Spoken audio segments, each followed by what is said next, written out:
Hey folks, happy Thursday night and welcome to January WWGOA Live from scenic Wisconsin. Boy, what a change in the weather we've had. It was 45 degrees or so today, and I'll tell you this sounds crazy, but that makes it about 70 degrees warmer than it was 2 or 3 weeks ago. We had a bunch of sub-zero days. It was air temperature 25, 27 below. So while I was cleaning the shop for this today, the doors were open most of the day. That's enough of a weather report. Krista, I understand you have some questions queued up there, and fire away when ready. Okay. Our first question comes from Harry. Harry has a question about a project he's doing. He's working with some rustic aspen, planed the material to 7/8 of an inch, jointed and cut the pieces for glue up, 3 pieces to make a 14-inch wide board. Okay. Then he biscuit cut and glued the pieces together. The biscuits were about 12 inches apart using Titebond No. 2 glue.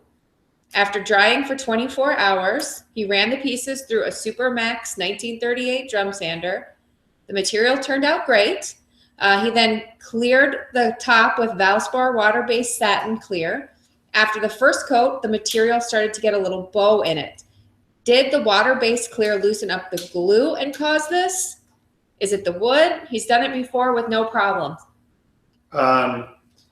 So here's the deal that I think what happened with the Aspen is you successfully glued your panel together and it was flat. And then the key to this is that you're using water-based finish. So think about when you put water on wood, what does it do? It swells. So if you seal one face and you didn't immediately seal the other face, then I suspect what happened is that the water in the water-based finish soaked into the material and caused, I'm going to guess that the bow went in a direction, it cupped opposite the face that you finished. So if you finish the top, it cupped in a downward direction. If you've done this with other material and it's worked okay, I think some hardwoods, some hardwoods would probably let you get away with it because they're just not as susceptible to expansion and contraction. Aspen is in the cottonwood family, and it's just a softer wood. The cells of that wood are going to be more susceptible to the addition of that moisture. So what I would have done, and if you do this again, I would do it bottom side up and then seal the bottom, and while that's still wet, flip it over and set it on something on your bench. These are Painter's Pyramids is a brand name, but these triangles are also available at home centers, Rockler, Woodcraft. So anyway, seal the bottom, flip it over, finish is going to be wet, set it on those pyramids, then right away seal the top. And then you're equalizing the addition of moisture to both sides at the same time. And I think that'll keep that nice and flat. Aspen, poplar, cottonwood, that's probably a consideration you got to make. Other hardwoods, you might not have to do that. But, in general, for me, I learned this from my friend Charlie. I spray a lot of my finishes, and I'd spray one face, let it completely dry, then I'd flip it over, spray the other side. I don't do that anymore because you almost always have a non-show face and everything. So on something like a tabletop, no one's ever going to see the bottom, and technically, are those pyramids leaving tiny little nipples in there? Well, sure they are, but I spray the bottom while that finish is still wet, flip it over, spray the top. It cuts your wait time in half because you're basically finishing both surfaces at the same time. John would like to know, how clean does a tenon need to be? Does it need to be smooth, or can it be a little rough on the face? All right. And because I'm a dork, I can't help but say it. Tenons, anyone? So Krista, if you could zoom in, I'm going to get to a spot of the table that doesn't have so much junk on it. And I came without a pencil, so while you're zooming, I'm going to...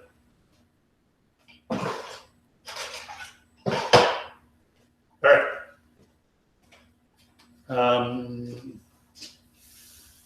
Yeah, can you keep coming or roll 4 there? You go. Yeah, I just didn't want to make them sick, Okay, and then center it if you would. Okay, so the question is about these faces then on the side of the tenon. In this case, this tenon was cut on a table saw with a dado head. The answer to this isn't really just pertinent to tenons, it's pertinent to joinery in general. And a thing that I say very, very, very often when I'm teaching woodworking classes is glue and clamp pressure will not, will not compensate for bad joinery. So for good joinery, what we rely on is, let me get another board. Imagine that this face is the inside of the mortise. So for a mortise and tenon to work, we're going to rely on glue as a film between that face on the tenon and that edge of that board, so that when we close the tenon, they can bond together.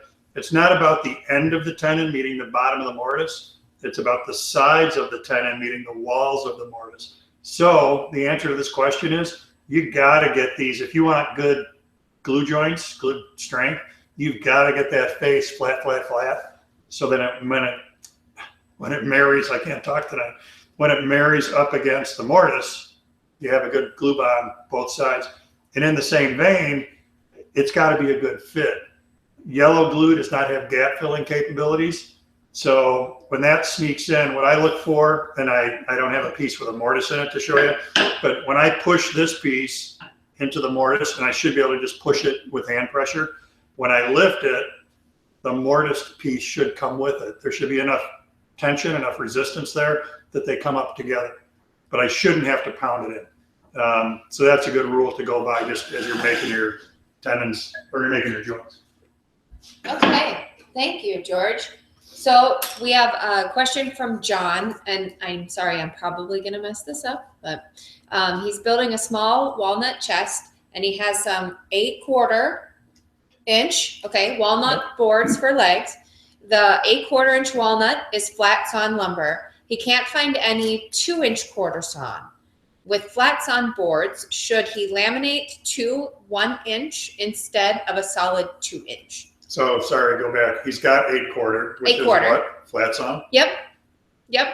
He can't find 2-inch quartersawn. All right, so this is an interesting, it's an interesting thing.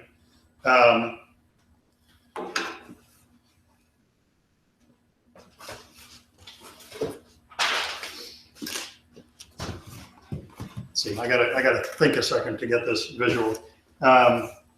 So just as let's take a little side trip. In the world of hardwoods, we deal with quarters. So what John's talking about here is 8/4 is 2-inch stock, 5, that's a lousy 5, 5/4, am I at a good angle for the camera here? No.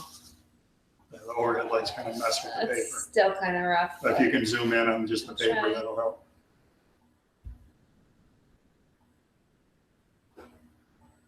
What's that? That's a little better, yeah. 5/4 would be 1 1/4. So it's just a jargon you got to get used to. So in his 2-inch stock, which is flat sawn or plain sawn, if we look at the end of that, the annual rings,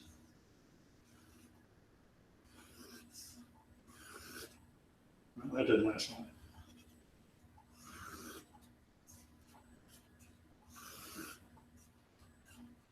We did some spraying of paint in here this week, and everything has got a little film. That's what's messing me up here, is there's just a tiny little film of paint on this paper. So I'm going to start over. See if I can refresh my Sharpie. Okay, so let's try this again.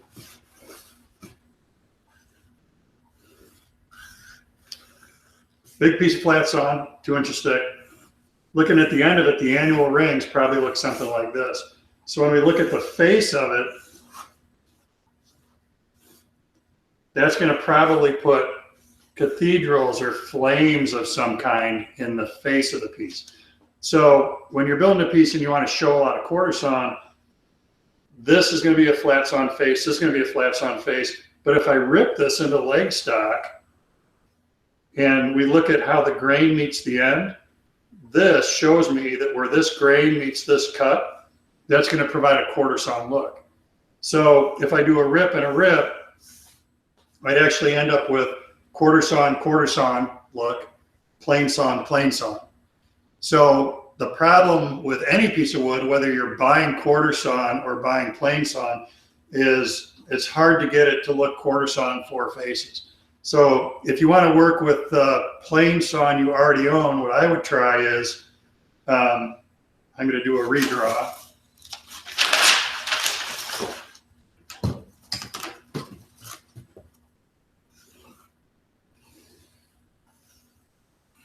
Okay, so what we want from this thing, annual rings, what we want to do from this piece is rip a leg,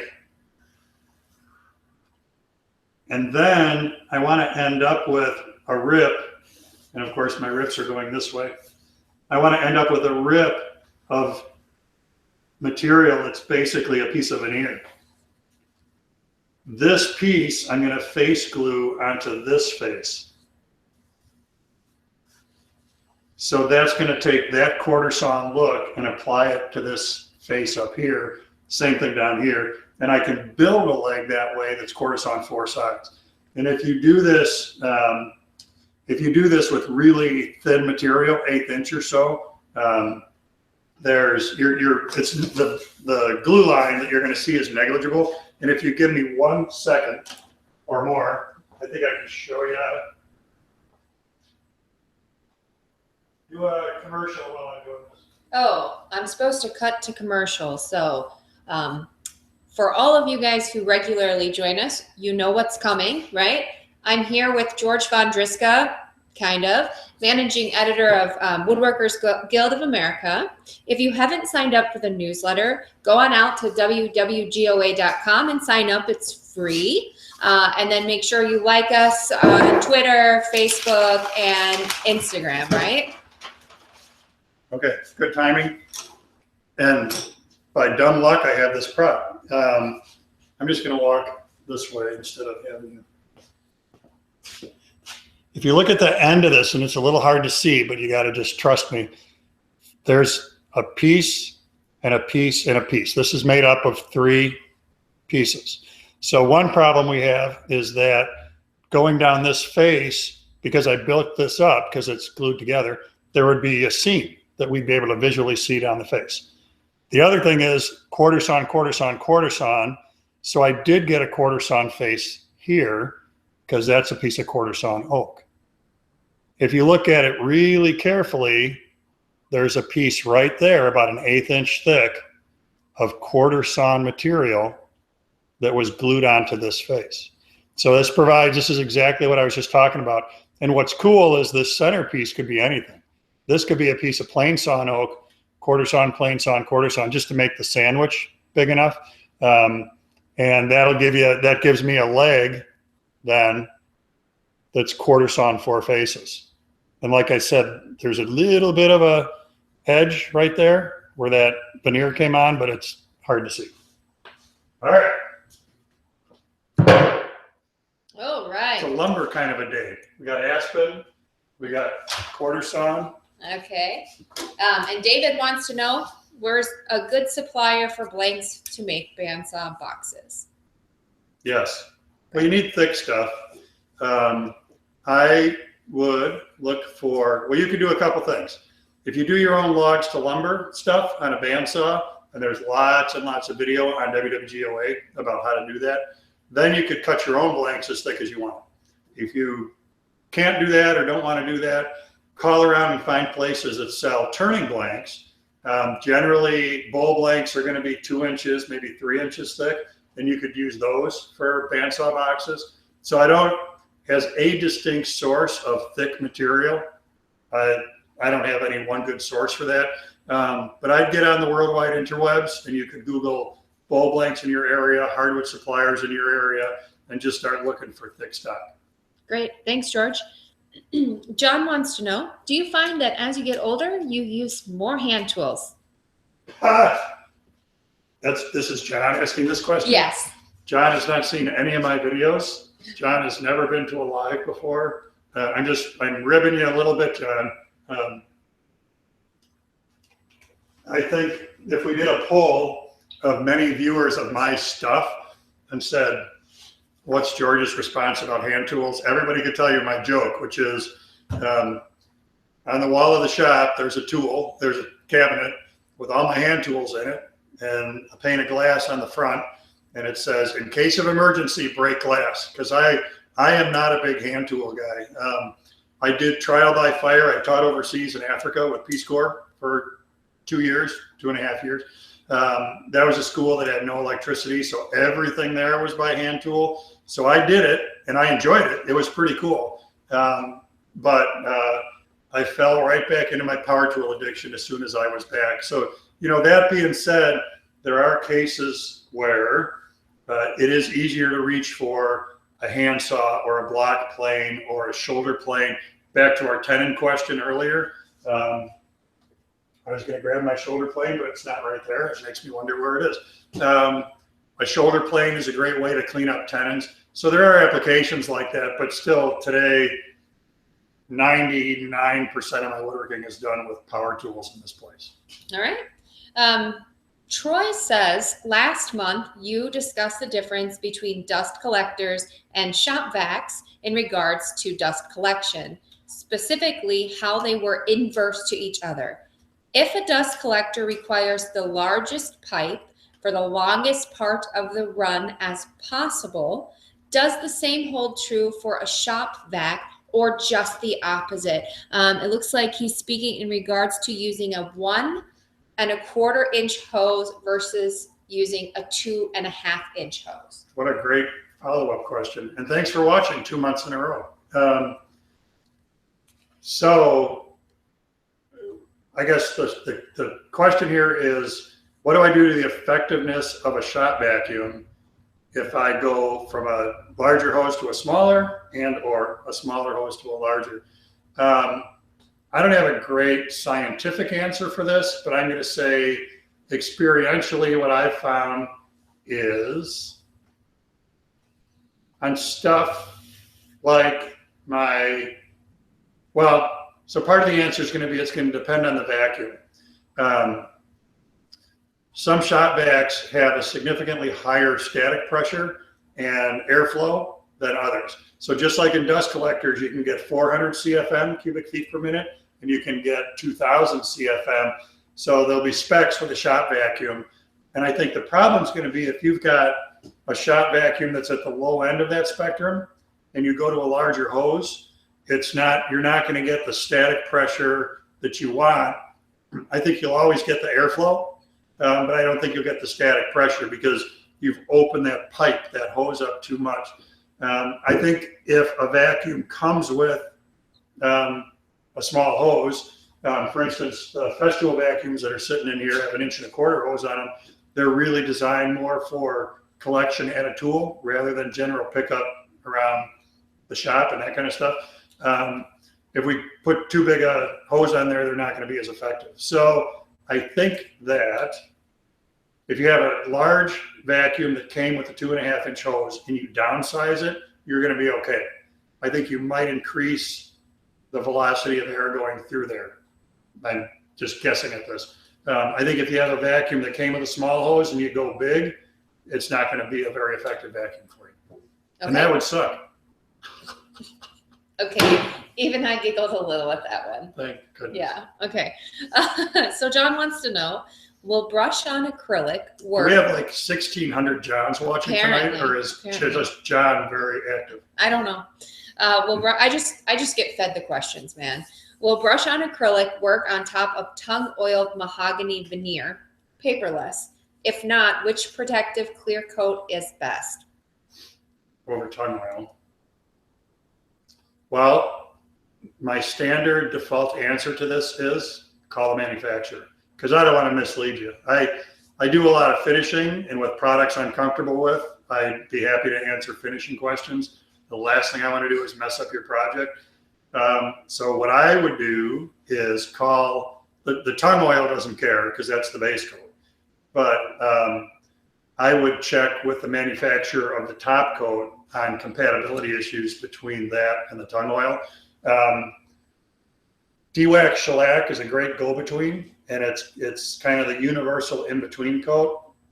So Once you're on the phone with them, if they say, no, do not put it over tung oil, ask them, well, if I put on a layer of de-wax shellac over the tung oil, could I then put this top coat over the shellac? And really, I'm going to say no matter what top coat you end up choosing, ask the same question to the manufacturer on that compatibility side, just to make 100% sure you're getting what you want.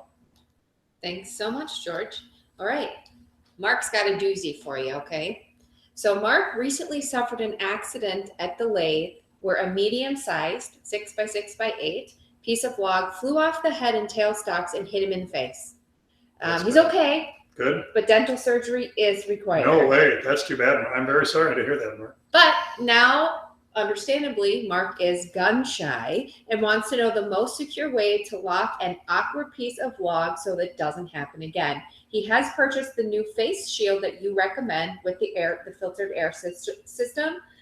So he does feel a little bit better protected. And then he also says, thanks for all you do, George. You make woodworking more enjoyable, manageable, safer, and delightful. Well, thanks, Mark.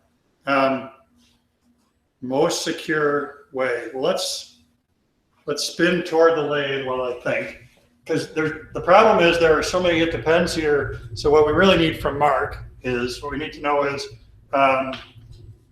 was this a spindle type turning between centers? So 6x6x8, that's a pretty significant chunk of wood. Or was it, what am I thinking? 6x6x8 and you're trying to make a bowl out of it. If you're turning it 6x6x8 between centers, then drive center, tailstock is very secure. However, one of the things that happens, wood being wood, is when we squeeze between centers, particularly on the tailstock end of the lathe, those fibers will compress as you're doing your turning. So every once in a while, you've got to loosen this up, tighten the tailstock center so that it maintains contact and it keeps this sandwich nice and tight. For bowls, faceplate is the typical traditional standby. I rarely use a faceplate these days, but I'm a big fan of 4-jaw chucks. A lot of companies make these. Never is a really long time, so I got to think a second, but I'm pretty sure I have never had a bowl come singing off of a 4-jaw chuck. The way these work is you start with a hole, a recess in the bowl. So what I would do in the top of the bowl, I would drill a hole on a drill press, and then those jaws go into that hole and expand against it. And then we turn the bottom of the bowl and cut this recess and then flip all that around. Must actually have been done on this chuck. Flip all that around and expand the jaws in that recess. And boy, is that tight. That will really, really, really hold. So depends on your scenario, spindle versus bowl, but a 4-jaw chuck is a great way to go if you're gonna keep going in the lathe direction. Okay, good. Thanks very much, George. We have a question here wondering, George, if you can tell us the best use for spade bits and forstner bits and hole saws. Okay. Well, best use is drilling holes, but we probably want to be more specific than that. So, and because I can't help myself, I'll say, who asked this question? John. John, it is not. It is John, but there are different spellings of John. We've got like John and Jon. So again, those of you who have watched my videos and know my sophomoric sense of humor, one might say this is a boring question. Okay, so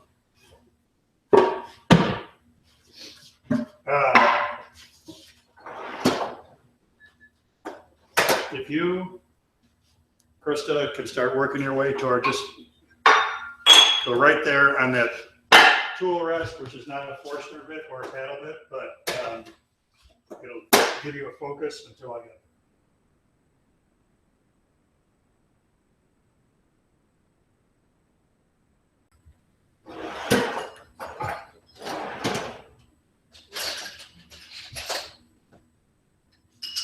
Okay.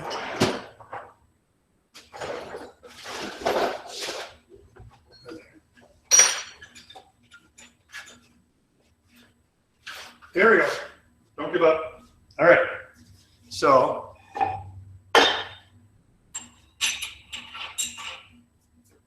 paddle bit, Forstner bit, hole saw.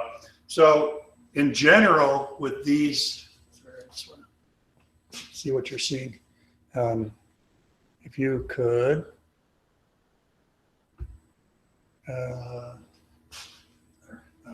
okay. With these kind of bits, in general, we're headed for larger holes. So we don't have a brad point bit here or a twist bit.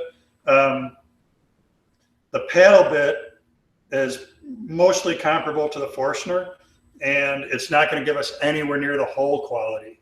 So for me, Forstner bits fall more in the category of construction type stuff. I'm drilling holes in a 2x4 that I'm going to run wires through. I'll drill that with a paddle bit. I would never bother with my Forstner bit for that.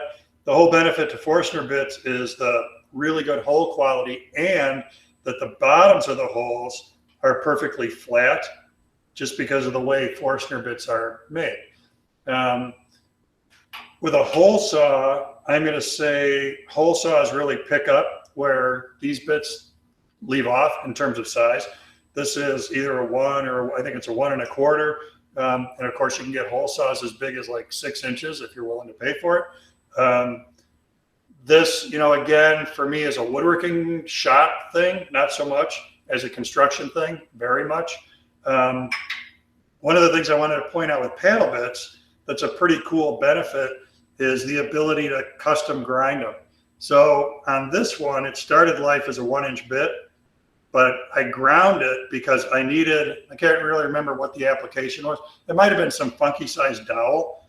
And so I ground this just a little bit smaller so that this would be a perfect size for whatever that funky thing was. Could never do that to a Forstner bit. Somewhere in my drawer over there, there's a paddle bit that's ground at an angle. And it allows me to drill a tapered hole.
All right.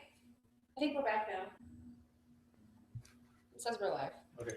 Okay. Sorry, guys. A little technical All right. difficulty, but you know, that's live. The worldwide interwebs dropped there. So I don't know what happened. Well, and I was in the middle of a commercial, so you know, no harm done, right?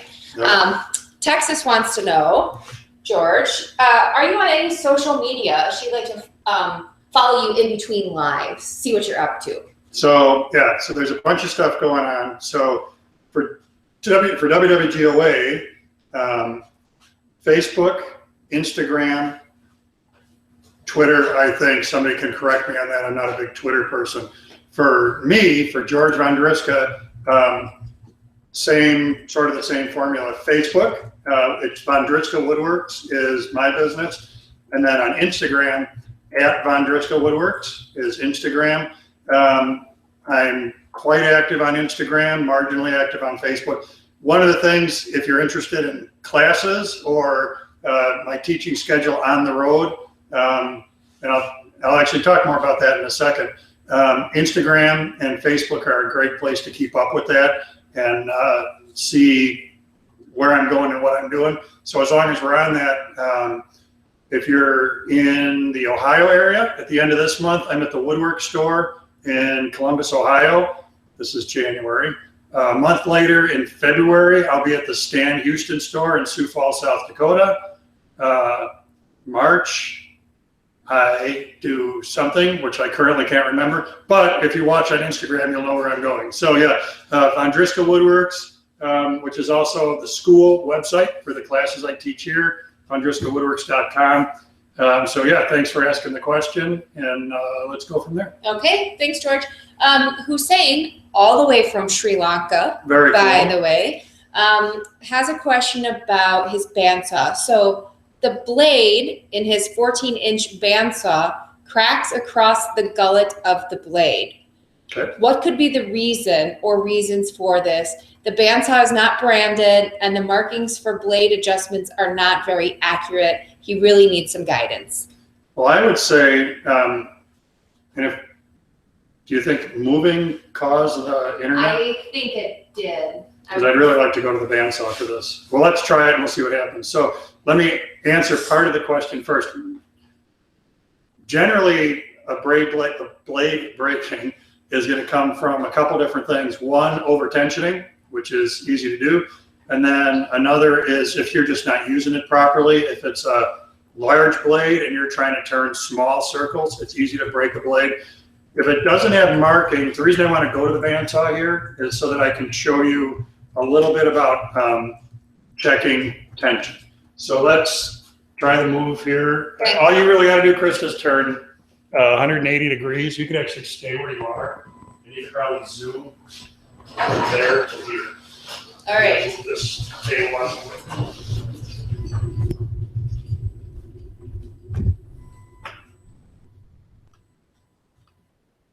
Okay, we're still on. Okay, cool. We're still on video. Need to get just in this quadrant right here. Okay. On the bandsaw.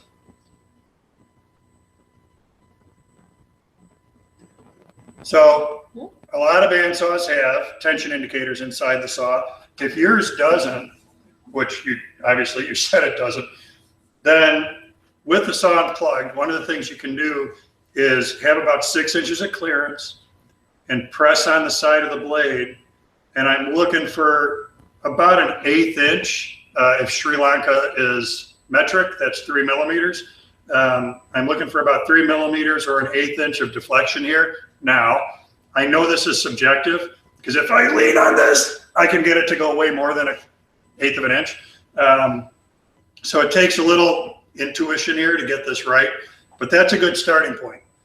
If you start with the blade slightly under tension, if it doesn't have enough tension, what'll happen is even when it's a new blade, it's not going to want to make a cut. So you stay where you are, Krista.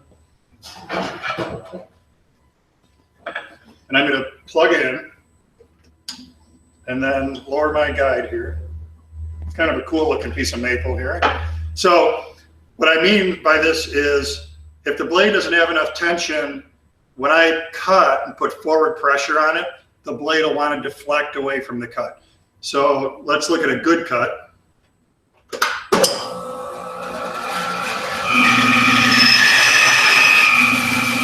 So I'll run it again so you can see this. Watch how when I pushed on the blade, it cut nice and straight. If the blade is under tension, in other words, if it has a tension deficit, I'm just on it tonight, man. I think I am anyway. If it doesn't have enough tension, when you push on it, it's going to deflect a little bit, it's going to walk, and it'll be hard to cut a straight line.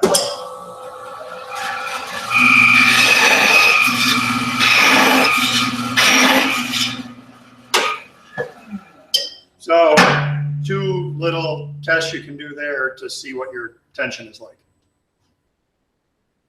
Okay, thanks, George. Let me get, so we can actually see your face here.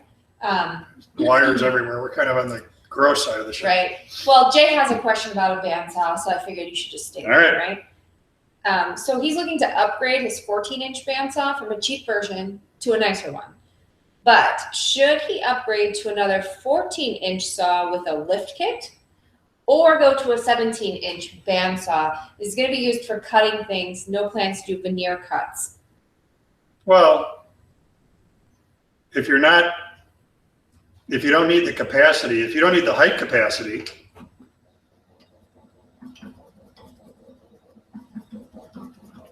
then don't go to a big saw at all. You could get if a 14-inch bandsaw with a standard 6-inch capacity will cut what you want, then stay there. So what he's referring to lift kit is a riser kit. And on some 14-inch bandsaws out of the box, they might have a 6-inch capacity, but they'll have an accessory available called a riser block. And that goes in on this side of the bandsaw, and it increases the capacity by 12 inches. So if someone was saying to me, I know I'm going to do a lot of cutting in this size. I'm going to cut a lot of veneers. I'm going to cut logs. I'm going to cut big bowl blanks, which is me. Then I'd say, well, go right to that big saw. Don't get a small saw and add a riser block. That being said, I had a Delta saw in my shop for, let's see, I got it in about 1993, and I got rid of it maybe 2 years ago. So whatever the math is, 20 years. That was a Delta saw with a 1-horse motor and a riser block. I cut a lot of big stuff on that saw. So the riser blocks are fine if you go in that direction, but if you know you're going to go big, then go straight to a saw that's got that capacity. All right, thanks. I'm going to try and move again. Okay. Hopefully the internet does not leave us. Maybe it was just a blip in the. Maybe. Hey, I'm gonna stop for a second and do show and tell, because when I was doing the live before the live on a couple of Facebook and Instagram things, I said we are going to take a look at the guitar because it's finally done. So I think 1 live ago, maybe 2, I showed you parts of a guitar that I was working on. And to be fair, this is a guitar kit that I started with. US Guitar Kits is the company that made it. So I'm happy to say it's finally done. Quilted maple body, and the finishing formula on there was aniline dye. That's what gave it that tone, and that's a story of its own. 2 coats of de-wax shellac, and then 2 coats of water-based lacquer over the top of that. I hope I'm representing the finish well here. It really came out nice. Aqua Coat was the brand of the water-based shellac.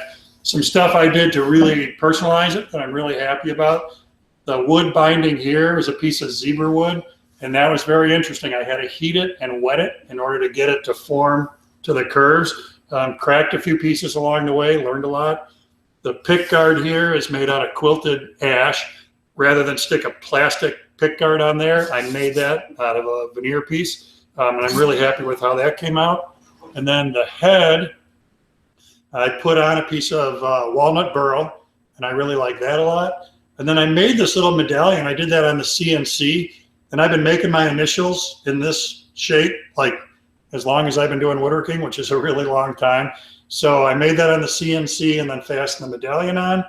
And this down here is called the truss rod cover. The one that comes with it is plastic, which I couldn't bring myself to put on this guitar.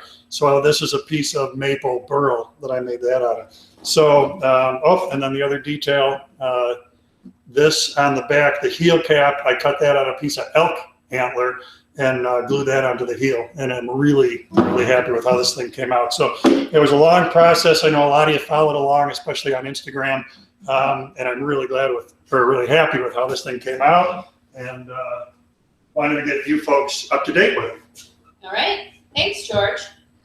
Timothy wants to know if you have ever worked with cottonwood. He just picked up a piece, looks like 1 inch by 10 inch by 12 feet. And what is it that he should look out for with this type of wood? It's pretty hinky.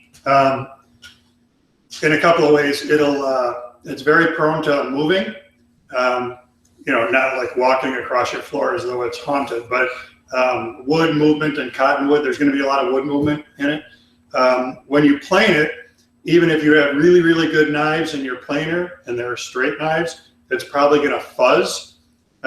If you've got helical knives, you'll have a better chance of getting a good surface finish.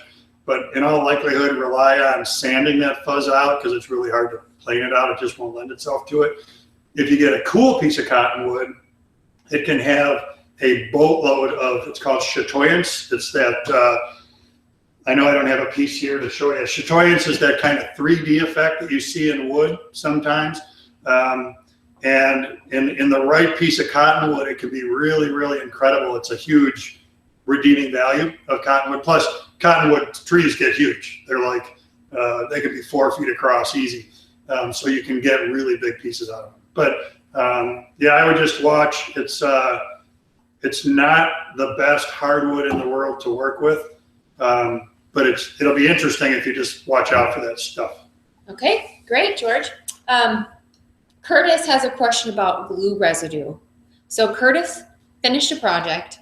After finishing it, noticed that there was glue residue left. What can Curtis do so that there's no glue residue after applying finish? To check for it beforehand. Mm-hmm. Yeah, so you can always wipe a project down with mineral spirits, and that'll get everything wet. And clearly you don't need to wipe the entire project down. You just have to wipe down the suspect areas where you think you might have glue.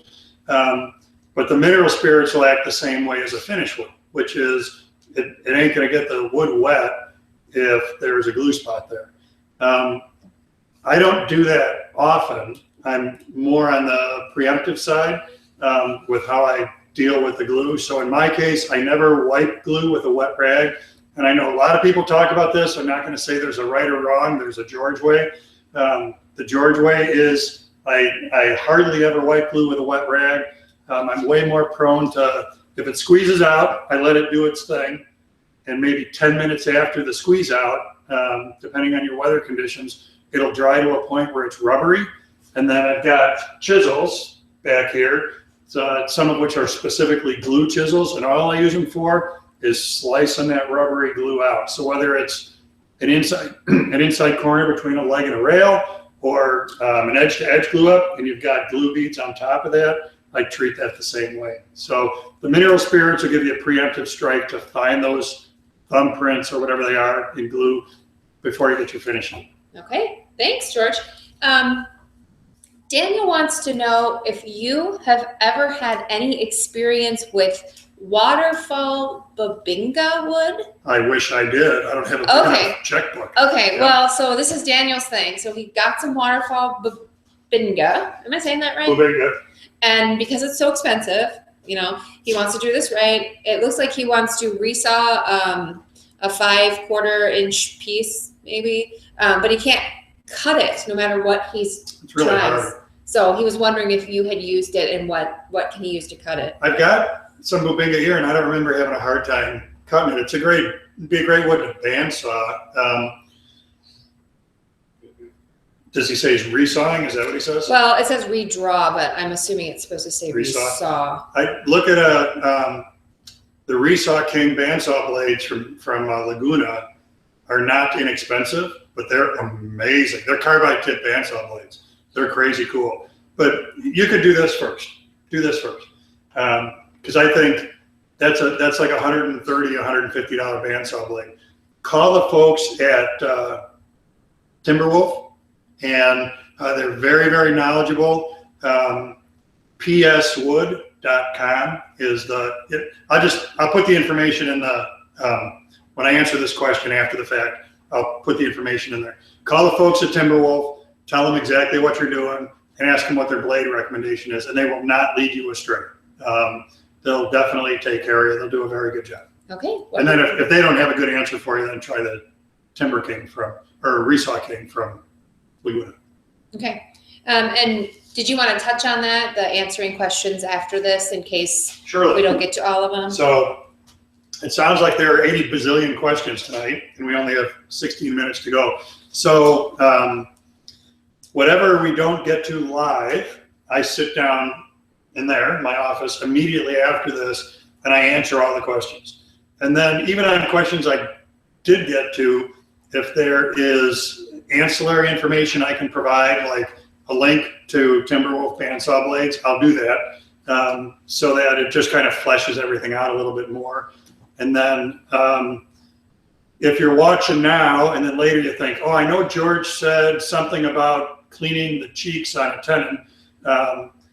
The other thing I do is I timestamp everything. So whatever we talk about, I find it at 7 minutes and 2 seconds, we talked about tenons at whatever. So that'll all be by tomorrow midday or so. All that timestamp will be there. So you can always go back and look at these live videos archived and see what we did, when we did it, and your question will be answered there somewhere. Okay, good. And I think because we have 15 minutes left, our regular viewers know, what are we going to ask for? Who are you going to call? Where are you viewing from? Oh yeah, where are you viewing from? Where are you viewing from? George loves that stuff. Yeah, so in the comments, if you'd be so kind, let us know where you're watching from. It's very interesting. We do have a huge international audience on these, which is very cool. And here's the other thing that's really amazing, and this just kind of boggles my brain. We'll have hundreds of people watching right now, and when I get up at dark 30, which I usually do, tomorrow morning, and I look at the archive video, 12, that's less than 12 hours. Like, I got to think a second. 8 hours from now, 9 hours from now, the archive video will have been viewed 3,000 times. So it's pretty cool. The overnight viewing on these is amazing. All right. Okay, so Dallas, I'm going to read Dallas's comment for you, right? Hey, George, enjoying the first live stream as a new member, minus the technical difficulties, LOL. I noticed in the background. It's not LOL, man. I hate that stuff. Ask anybody who knows me. Yeah, you guys should have seen George's face. Okay. I hate it. He noticed in the background what appeared to be metal piping for dust collection. What are your suggestions for that? Metal pipe, PVC pipe, size of pipe? Dallas has a new shed that's going to be 10 by 20 and wants to make sure that dust is being removed in the best possible manner. Dallas's dust collector will be 2 horsepower, approximately 12 to 1500 CFM. Thank you, and really enjoying this. Let's spin point kind of toward the router table is probably the easiest.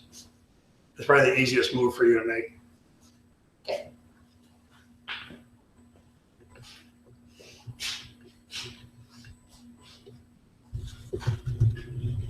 Yeah, I don't think it was Chris is being very gentle with the Ethernet cable.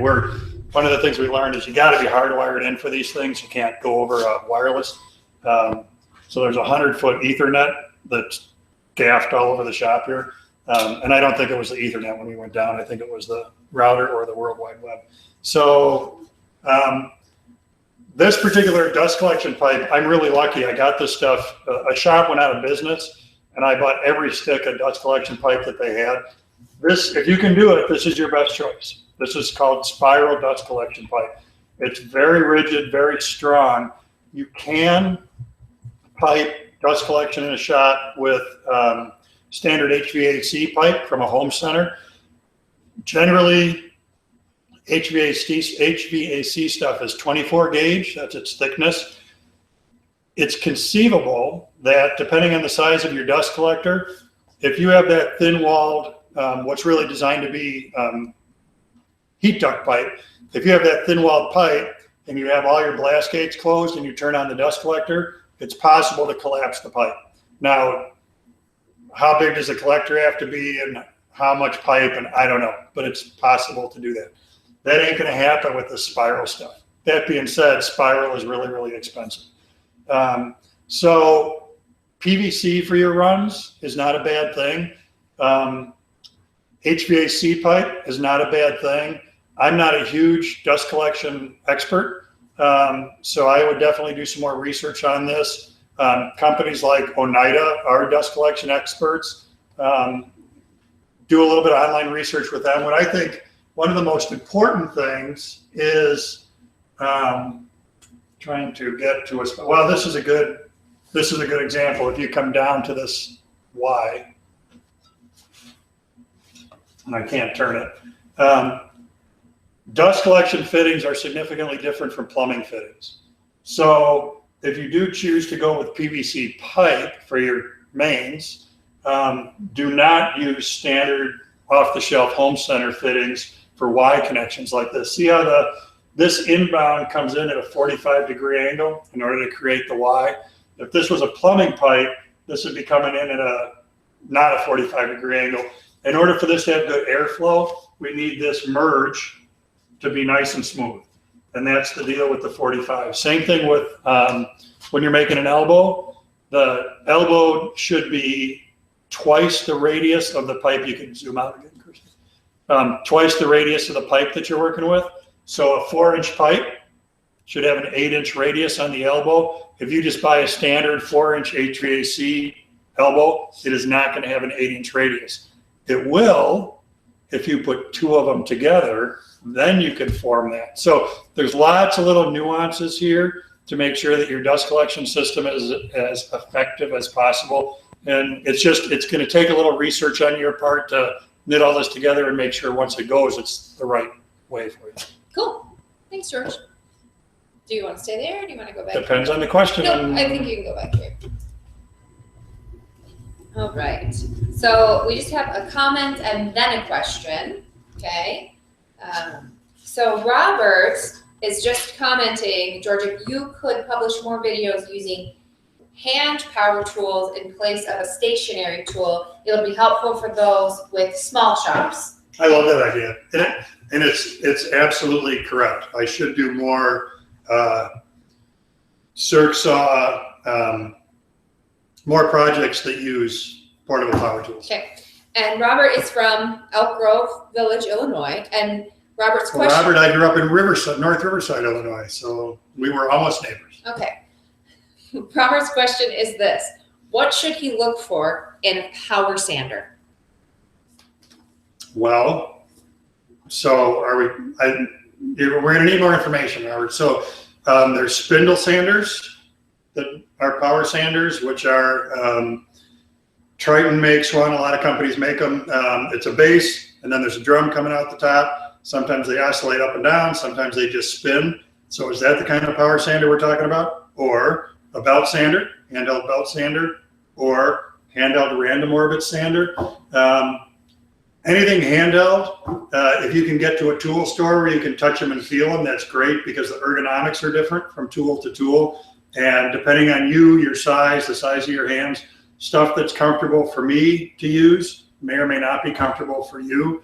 I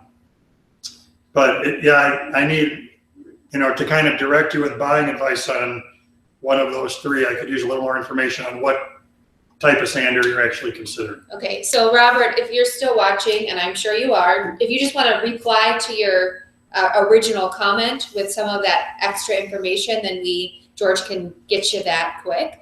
And I just wanted to do a check-in for you, George, on viewers, Places. right? Huh? Places. Yeah. Illinois, Texas, Florida, kind of like all over the United States. Panama City. That could be a first. Yeah, I think so. And then I saw Australia again and Canada. So nice. Lots of that. And we know we had someone from Sri Lanka. So that's kind of cool. Very cool. Yeah. And I'm going to quick do the commercial that got interrupted before. Right. So we're here live with George Vondriska, Managing Editor of Woodworkers Guild of America, answering your questions for the next couple of minutes. We maybe have time to do Robert's and then, as many as we can pop in here. If George doesn't get to them, he'll answer them right after we're done with this. So rest assured your question is going to get answered. And then also, if you haven't done so already, sign up for the newsletter. That's free. All sorts of good information comes to your email. It's awesome. Follow WWGOA on Facebook, Twitter, and Instagram. Do I got it? I believe so. Okay, great. Just wait to see if we've got that update. We'll just jump to another one, and anything could have happened there. So is there another question? There's got to be another question. Yeah, let me just look for one, just real quick. I just got to scroll through here. When the power went down, I lost all the questions, so I have to scroll through quick here. Okay. So Jim has a small shop, and he's looking to purchase a jointer. Is a 6-inch Delta a good choice? Well, 6-inch joiner is a great size. It's only recently, I'm pointing with my head to my jointer over here, which of course you can't see. It was only a year ago that I upgraded from a 6-inch to an 8-inch joiner. With any joiner is whatever the width of the head is, that's the widest board that you can face joint. So if you can throw money at this and get a wider joiner so that you can face joint bigger stock, that's great. But like I said, I opened my school originally in 1998, and it wasn't until 2016 that I went to an 8-inch joiner. So I had a 6-inch joiner forever. So yeah, that'll serve you very well. Okay, great. Thank you very much, George. And it looks like, again, we have some questions about sharpening chisels. Well, what are they? And let's see if we can. Well, it's just how do I sharpen my chisel? For Lathe turning. chisel, Lathe okay. chisels. So if you go to, and maybe you're there now, WWGOA.com, and upper left-hand corner, it says videos. And when you click on that, you get a big menu. And it says WWGOA Live, and you click on that, and you get a big menu. We have sharpened lathe chisels on the lives a number of times. So that's Krista's hesitation with bringing the question forward, is that we've done lathe chisels a bunch of times. So unfortunately, I'm not able to say in which month we did it. And if you go back a lot of months, I'm sorry, but we're not time stamped. I think I only started time stamping maybe 6 or 8 months ago. So look through the timestamps, look for lathe chisel sharpening, and hopefully you'll find it in there. All right. We try to not repeat content we've done a bunch of times before. And Robert meant power belt sander. So do you need me to reread the question? No. Okay. So in a belt sander, and good for you, Robert, for getting one, because not a lot of companies make them these days. Triton is an example. I think the Bosch sander I have is no longer in the marketplace. With a belt sander, bigger is better. Let me, you just stay where you are, Krista, and I'll be right back because there's some stuff that's worth seeing.